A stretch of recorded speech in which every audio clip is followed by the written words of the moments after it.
je crois que j'ai rajouté que j'étais très bien préparé à l'échec. Voilà, oui. Voilà. Donc j'étais très bien préparé à l'échec. Et donc le succès est arrivé comme une catastrophe. Quand vous vous attendez à des échecs, en plus la nature même du succès, c'est-à-dire autour de l'atelier, c'était quand même le malheur de ma mère, qui était au cœur de la pièce et dont les gens riaient. Voilà. Et donc ce succès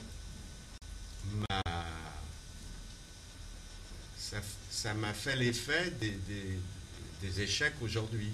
Voilà, c'est-à-dire que j'avais eu déjà un très grand succès avec Dreyfus, j'avais commencé à vivre ça assez mal, ce qui m'avait poussé à écrire l'atelier, c'est-à-dire à choisir un texte que les autres ne pouvaient pas écrire.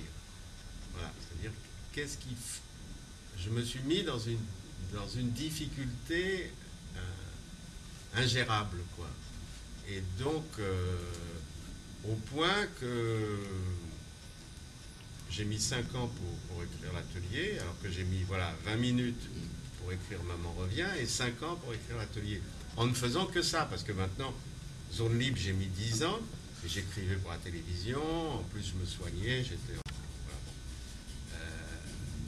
mais pour l'atelier, ça a été un moment terrible, et Lucien Atoun m'a offert une cellule de création où j'ai pu, la pièce étant écrite, mais j'avais fait une erreur sur la première scène qui ne fonctionnait pas, et j'ai pu improviser avec les comédiennes, j'ai tenu après à ce que ce soit elles qui jouent, donc tout ça.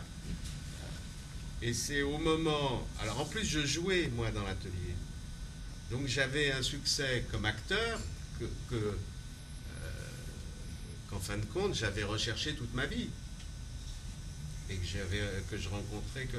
Alors je devais jouer dans Dreyfus, mais j'avais quitté les répétitions sur une dispute de 2 comédiens avec le metteur en scène. Et du coup, je suis parti. Voilà. Tu devais jouer dans Dreyfus. Je devais jouer dans Dreyfus. Voilà. Et donc, je savais que si je m'engageais dans l'atelier, j'avais plus le droit de partir. Donc j'étais quand même dans un état... Enfin, il faut aussi dire que quand on écrit, on trouve des formules qui... Effectivement, il y avait des moyens moins lapidaires de dire ça. C'est un arrangement... J'aurais eu un échec, ça aurait peut-être été bien pire. Oui, c'est ça. Voilà. C'est que la difficulté, c'était d'écrire l'atelier, de parler de ces gens qui ne m'avaient rien demandé, de ne pas les ridiculiser, de pas... Voilà, par exemple, pourquoi j'ai joué Léon dans l'atelier, le patron, c'est que les comédiens, on était en pleine guerre, c'était la lutte des classes partout, hein. Donc ils me disaient, ouais, c'est un patron, il est pourri, et tout ça. Je disais, mais non, c'est un type qui s'est retrouvé patron, comme toi tu te retrouves comédien, et puis il essaye de se démerder, voilà, c'est tout. Il n'est pas fait, il n'est pas né avec marqué patron. Ah oui, mais...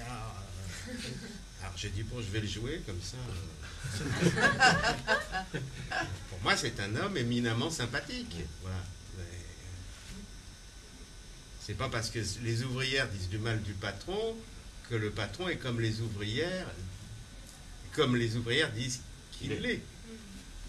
Comme quand les patrons disent du mal des ouvrières, c'est pas pour ça qu'elles sont comme les patrons disent qu'elles sont. Voilà, c'est des choses...